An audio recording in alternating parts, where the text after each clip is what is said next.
Pemirsa, meningkatkan indeks kualitas keluarga yang dilakukan BKKBN Perwakilan Kalimantan Selatan hingga sampai ke pelosok desa di Banua ini mendapat apresiasi dari tim ahli Kementerian Koordinator Bidang Pembangunan Manusia dan Kebudayaan Republik Indonesia. Sehingga yang dilakukan BKKBN Perwakilan Kalimantan Selatan patut ditiru karena data tersebut sangat menguntungkan kepala-kepala desa. Pemirsa, berikut kabar lengkapnya. Meningkatkan indeks kualitas keluarga dan dilakukan BKKBN Perwakilan Kalimantan Selatan hingga sampai ke pelosok desa di Banua ini mendapat apresiasi dari tim ahli Kementerian Koordinator Bidang Pembangunan Manusia dan Kebudayaan Republik Indonesia, Dr. Tin Herawati SPMSI. Menurut Tin Herawati, Wetakuni Primatipi di sela-sela gelaran rapat koordinasi pentingnya pembangunan keluarga dan pembentukan SDM unggul kerjasama Kemenko PMK di Aula Kantor BKKBN Perwakilan Kalimantan Selatan, Jalan Gatot Subroto, Banjarmasin Timur, besokan Selasa 5 Oktober 2021 mendahkan data indeks kualitas keluarga hingga sampai ke desa ini sangat jarang dijumpai di daerah lainnya, sehingga yang dilakukan BKKBN Perwakilan Kalimantan Selatan patut untuk ditiru karena data tersebut sangat menguntungkan buat kepala-kepala desa. Nah, saya sangat apresiasi sekali Kalimantan Selatan itu sudah mampu mengukur indeks ketahanan keluarga sampai tingkat desa, dan itu kalau misalnya dipakai oleh para kepala desa itu menjadi suatu hal yang luar biasa, Pak, untuk intervensi ke depan. Yang kadang-kadang mungkin para kepala desa juga bingung apa yang harus dilakukan kalau tidak ada data. Tetapi dengan ada data 13 desa yang udah dihitung bagaimana ketahanan keluarga, itu sangat bagus sekali untuk kebijakan pembangunan keluarga di tingkat desa. Gitu, karena desa ini kan pemerintahan paling bawah yang benar-benar dekat dengan keluarga. Justru ujungnya kita itu pembangunan keluarga ada di level desa kan, Pak. Jadi desa itu ya harus paham, meskipun ada kebijakan dari atas ya, kemudian dari pusat, pemerintah daerah, kemudian langsung ke desa.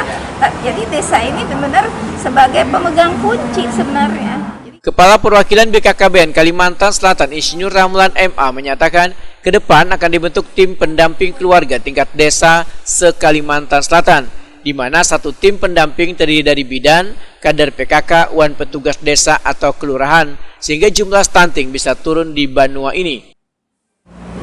Tim pendamping keluarga di tingkat desa. Nah, tadi skalanya itu yakni 6.000 per penduduk. Nah, ada satu tim pendamping tingkat desa. Tim pendamping ini terdiri daripada pertama dulu bidan desa yang bertempat tinggal di desa, kemudian ada kader PKK. Biasanya kader PKK ini ketuanya kan istri kepala desa. Nah, sehingga kepala desanya akan mengetahui bahwasanya penting sekali untuk kita sama-sama menurunkan stunting di Kalsel. Nah, melalui dana desa juga bisa untuk melaksanakan kegiatan-kegiatan yang bersifat penurunan stunting. Nah, misalnya penambahan PMTAS, makanan tambahan. Nah, misalnya kan ada itu biasanya pada saat posyandu ada bubur kacang, ada susu, nah ada telur. Yang penting ada itu telur ini yang untuk meningkatkan inteligensia si anak. Nah, jadi ada telur, ada ikan segar juga perlu diberikan. Nah, selain daripada kader PKK, juga kader PPKBD, atau sub-PPKBD untuk di desa. Nah, jadi tim pendamping keluarga yang akan kita bentuk sebentar lagi, kita sudah bersurat ke kabupaten kota itu berjumlah 3.072.